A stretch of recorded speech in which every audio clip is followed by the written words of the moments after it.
saya bisa merasakan apa yang Anda rasakan, betapa beratnya beban yang Anda alami. Ini bukan perjalanan yang mudah, tapi perlu diingat bahwa Anda itu nggak sendirian. Saya ada di sini, siap untuk membantu Anda menangani masalah yang Anda alami. Jadi Anda tidak perlu merasa kesendirian, bahwa perlu diingat ya, saya akan membantu Anda selalu. Oke, terima kasih atas banyak-banyak yang Anda berikan kepada saya. Semoga ini menjadi manfaat yang besar bagi saya, menjadi ilmu yang nantinya akan membawa saya pada hal yang lebih baik lagi. Terima kasih. Sama-sama. Ya.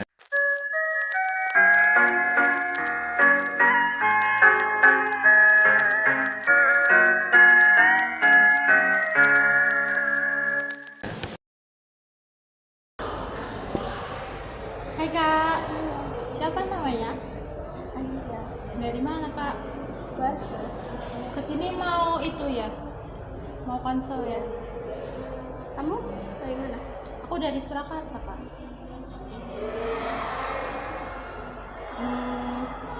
Boleh minta IG-nya nggak Kak?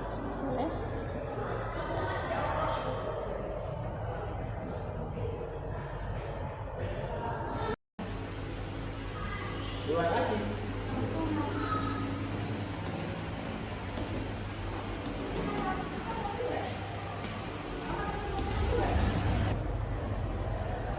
Makasih ya Kak. Iya, makasih.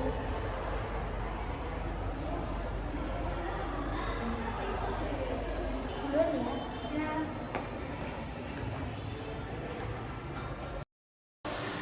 Pasien selanjutnya silakan masuk.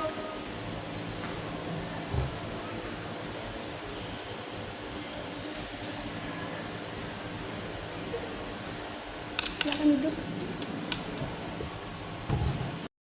Selamat pagi, senang bertemu denganmu. Perkenalkan, nama saya Lia dengan Mbak Aziza, umurnya berapa?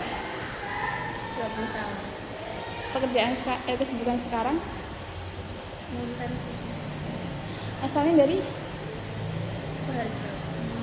Oke, baik. Sekarang apa yang Anda rasakan yang membuat Anda itu merasa kelelahan menangnya sendiri? Mungkin saya bisa sedikit membantu. Akhir-akhir ini rasanya sibuk ngomong. Terus rasanya kayak harus terlihat sempurna di depan semua orang. Tapi kan nggak selalu harus seperti itu. Tapi di depan konten harus terlihat sempurna dan selalu tersenyum. Padahal kan nggak selalu seperti itu. Hanya tuntutan konten saya selalu tersenyum. Terima kasih telah bercerita. Saya bisa memahami bagaimana tekanan yang Anda rasakan. Ini bukan jalan yang mudah. Sebagai seorang content creator, pasti banyak tuntutan untuk selalu tampil sempurna. Padahal ada realitas yang berbeda di belakangnya. Apa yang Anda rasakan itu valid. Penting untuk diakui bahwa tidak ada seorang pun yang bisa terus-terusan untuk tampil sempurna. Tuntutan untuk selalu tersenyum, membagi kebahagiaan dengan orang lain, mungkin membuat Anda terjebak dalam diri yang berbeda. Jadi Anda tidak menjadi diri Anda yang sebenarnya. Sekarang kita coba lihat dari sisi yang lebih sehat. Anda adalah seorang manusia yang berhak merasakan sedih, lelah, atau bahkan merasa tidak ingin untuk tampil.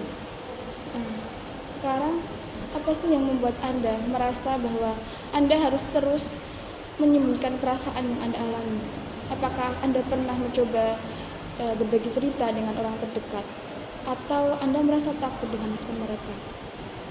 Sekarang, langkah pertama yang bisa kita ambil bersama adalah dengan mencoba memahami apa yang sebenarnya Anda butuhkan sekarang ini, bahwa yaitu untuk merasa lebih baik dengan menjadi diri Anda sendiri.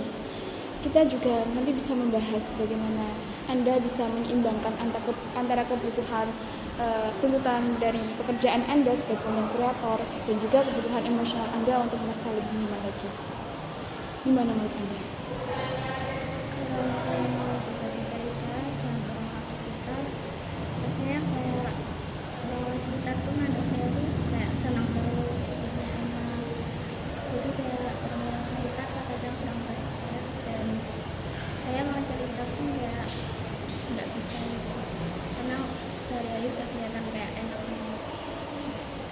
saya mengerti.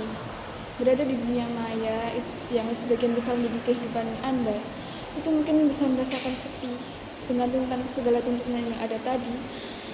Walaupun secara virtual Anda dikelilingi banyak orang, namun ya itu interaksi dalam dunia maya tidak cukup memberikan kehangatan pada diri Anda dan memenuhi dukungan emosional yang Anda perlukan. Rasa kesepian adalah sebuah hal yang manusiawi dan cara untuk mengatasi ini adalah dengan mengakuinya. Sekarang Anda telah mengakuinya. Ini adalah langkah penting untuk menuju ke perubahan yang lebih baik lagi nanti. Bolehkah saya bertanya, apakah ada seseorang yang dekat dengan diri Anda, seperti keluarga, rekan kerja, ataupun seseorang yang Anda percaya untuk bisa menjadi tempat Anda untuk bercerita? Kalau untuk sekarang, saya lebih sering menghabiskan waktu di depan kamera. Jadi untuk bermain atau sekadar keluar bersama orang-orang terdekat jarang sekali. Jika begitu, kita bisa mulai mencoba cari cara yang lain, yaitu dengan membangun hubungan yang baru. Bisa baik secara langsung maupun dengan cara Anda bergabung dengan komunitas yang sesuai dengan minat Anda dalam dunia maya. Sebagai tambahan, kita bisa mencoba mencari momen-momen di luar layar yang Anda alami untuk bisa Anda lebih terhubung dengan dunia nyata. Mungkin Anda bisa meluangkan sedikit waktu untuk pergi ke alam, melakukan hobi-hobi yang menyenangkan, atau bahkan Anda bisa melakukan aktivitas sosial kecil-kecilan. Nah, bagaimana pendapat Anda tentang itu? Di sini saya hanya bisa membantu Anda menemukan solusi yang paling nyaman untuk Anda. Cukup lagi. Saya akan mencoba ke depannya. Baik, terima kasih atas cerita Anda yang luar biasa dengan keberanian ini. Perjalanan ini tuh memang gak mudah, tapi Anda sudah menunjukkan sebuah keberanian dengan bercerita kepada saya. Ini adalah sebuah langkah yang besar menuju perubahan. Perlu diingat bahwa Anda tidak perlu sendirian menghadapi semua ini. Kita bisa terus bekerja sama untuk mengatasi masalah ini, agar Anda bisa merasa lebih nyaman lagi menjadi diri Anda sendiri dan juga untuk bisa beraktivitas di lingkungan Anda. Kapanpun Anda siap untuk bercerita lagi ke sini, saya akan selalu ada untuk Anda. Anda bisa juga menghubungi saya kapanpun Anda mau. Saya akan membantu Anda dalam mengatasi ini. Baik, terima kasih untuk saran dan waktunya. Sama-sama.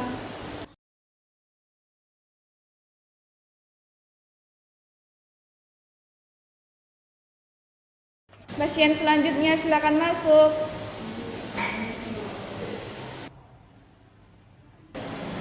Selamat pagi, senang bertemu dengan Anda.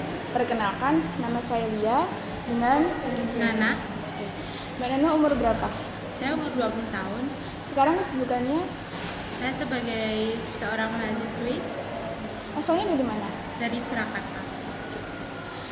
Sekarang coba ceritakan apa yang sedang Anda alami yang mungkin itu membuat Anda merasakan lelah.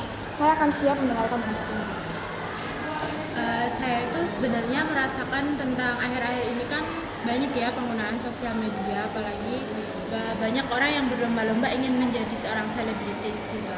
Nah, apalagi termasuk nggak cuma di media sosial, tapi kan media sosial ada juga yang WhatsApp ya. Nah, di WhatsApp itu kan juga kita harus kayak bukan jadi diri kita sendiri, kita tuh harus selalu bersikap baik, harus intinya berpura-pura bukan menjadi diri kita. Nah, saya tuh kayak merasa kayak siapa sih diri saya gitu, jadi gimana ya solusinya kayak gitu.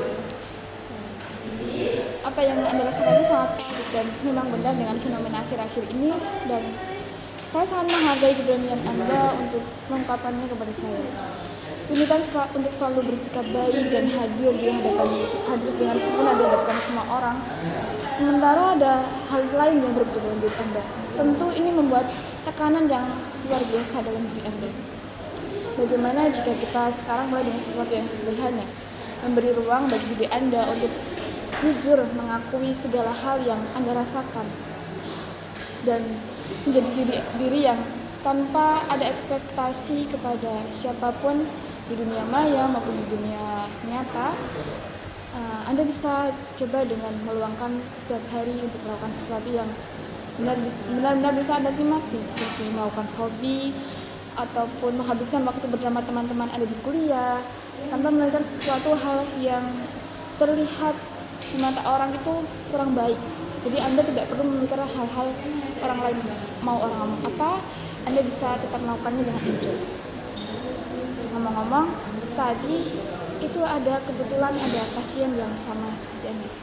Sepertinya yang tadi itu ada pasien yang merasakan seperti yang Anda rasakan, tidak jauh berbeda dari yang Anda rasakan. Dia itu merasa depresi dengan apa yang dia alami. Dia adalah seorang konten kreator wanita dengan nama Ziza, asalnya tadi dari Sukoharjo, dengan umur kayaknya 20 tahun, lupa. Oh iya, kembali ke topik yang tadi ya. Bagaimana tentang Anda tentang langkah-langkah kecil yang akan dilalui seperti tadi? Wah, ternyata nggak cuma saya sendirian ya yang merasakan hal yang kayak gitu. Ternyata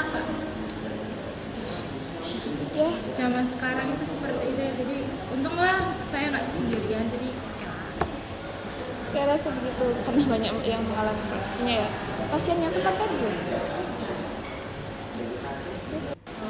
ya karena mungkin tadi kan saya nggak sendirian ya. Saya mungkin akan merasa lebih baik lah daripada sebelumnya. Saya senang mendengar Anda merasa lebih baik. Ini adalah sebuah langkah yang penting dan Anda telah menunjukkan keberanian untuk menghadapi apa yang Anda alami sekarang. Karena ini tidak mudah ya. Perlu diingat bahwa ini adalah sebuah proses yang memerlukan waktu yang lumayan. Jadi nggak apa-apa kalau hari-hari Anda itu ada yang berat, ada yang harus dilalui dengan tangisan ataupun hal-hal yang tidak menyenangkan. Yang paling penting Anda tidak berjalan sendiri. Yang paling penting yang perlu diingat sekarang adalah Anda tidak sendirian. Kita bisa terus berbicara, bekerja sama untuk mengatasi masalah ini. Saya akan selalu ada mendukung Anda kapanpun Anda mau ke sini. Saya akan selalu siap untuk menemani Anda menjalani hari-hari Anda dan membantu Anda menemukan solusi yang terbaik. Jika Anda siap, kita bisa perlahan membahas langkah-langkah kecil yang ingin Anda coba lebih dulu untuk merasa lebih nyaman lagi dengan diri Anda sendiri tanpa memenuhi ekspektasi orang lain. Bagaimana menurut Anda? Ya, sudah, terima kasih atas saran yang telah diberikan. Saya sudah merasa lebih baik saat ini. Sama-sama.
Gabut banget nih. Apa ya enaknya?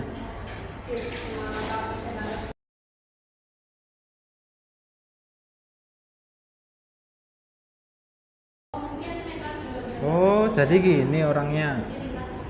Padahal kayak orang baik-baik, tapi kok aslinya juga bermasalah orangnya. Nah, gue manfaatin lah.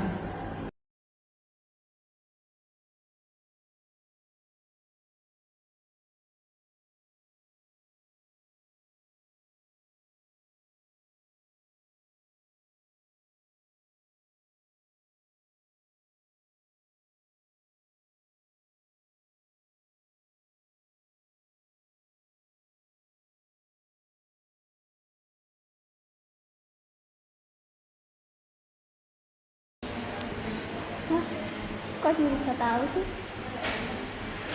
Kalau kayak gini, ini sudah di barang bukti.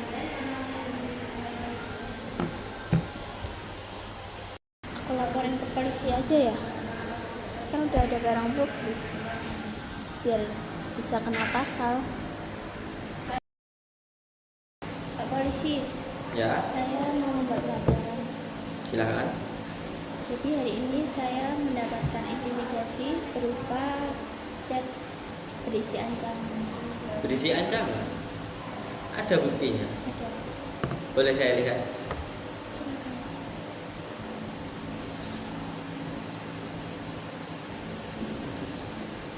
Oh, oke. Tapi sebelum kejadian ini, boleh ceritakan gimana hal ini bisa terjadi? Mulai dari awal-awal Anda melakukan apa gitu? Jadi 2 hari lalu saya pergi ke psikolog Ya. dan melakukan konsultasi seperti biasanya. Tetapi sebelum saya masuk ke ruang konsultasi, saya sempat berkenalan dengan seseorang dan kami saling bertukaran sosmed. Dan dia merupakan klien ketiga setelah saya. Mungkin kalau dari saya mungkin curiga dari situ, Pak. Berarti Anda datang ke psikolog untuk konsul, terus bertemu dengan teman Anda itu. Oke, oke. Nah, dari situ ada yang mencurigakan atau tidak? Sebenarnya tidak, tapi dari situ dia bisa tahu dan masalah ini bisa tersebar begitu saja. Secara tiba-tiba? Dan saya tidak kenal dengan yang melakukan ancaman ini. Tidak, Anda tidak tahu ini orang siapa? Tidak. Oke, oke, nanti dari chat ini mungkin bisa saya selidiki lagi lebih lanjut sama rekan saya nanti. Saya sarankan kepada Anda untuk pulang dulu ke rumah. Silahkan istirahat dan tunggu informasi selanjutnya. Oke? Silahkan. Baik, terima kasih Pak. Ya.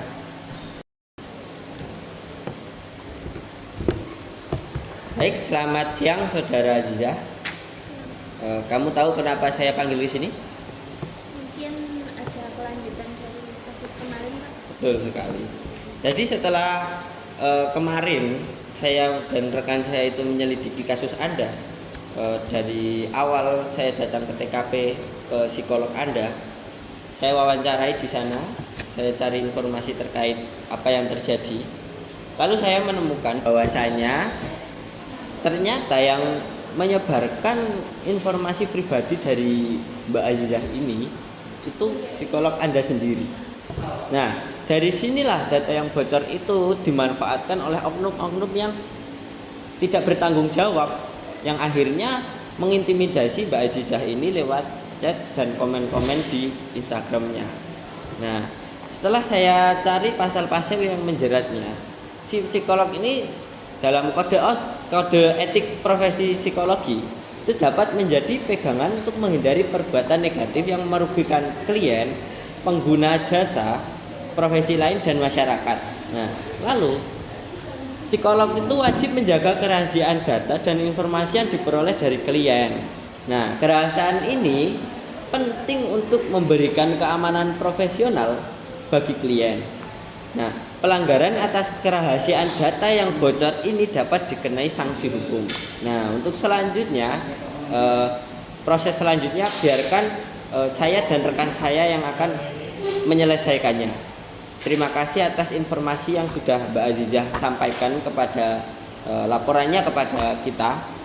Terima kasih sudah mau melapor, dan untuk teman-teman semua jangan sampai melakukan hal yang merugikan diri sendiri. Sekian, terima kasih.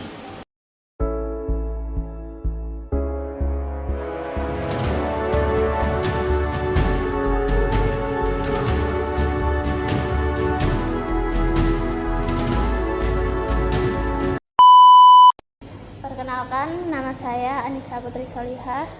Peran saya sebagai korban sekaligus klien 2. Saya merasa dirugikan karena saya ke psikolog, ingin konsultasi, dan akhirnya data saya tersebar begitu saja. Saya Nafita Afifah Nuraini sebagai Nana, yaitu pasien kedua. Saya di sini menyebarkan tentang klien kedua, dan saya tidak tahu bahwa itu merugikan.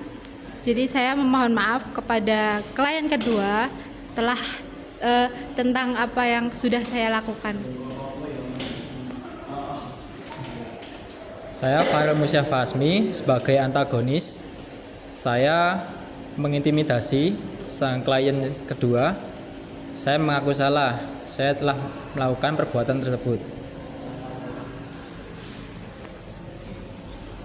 Saya Lia Hidayatul Maula sebagai psikolog yang melanggar kode etik pasal 25. Saya mengakui kesalahan saya karena telah membocorkan data dari klien saya dan membicarakan data tersebut kepada klien yang lain sehingga membuat klien saya merasa dirugikan. Baik, saya sebagai Pak Yanto, polisi. Nah, saya Ahmad Said.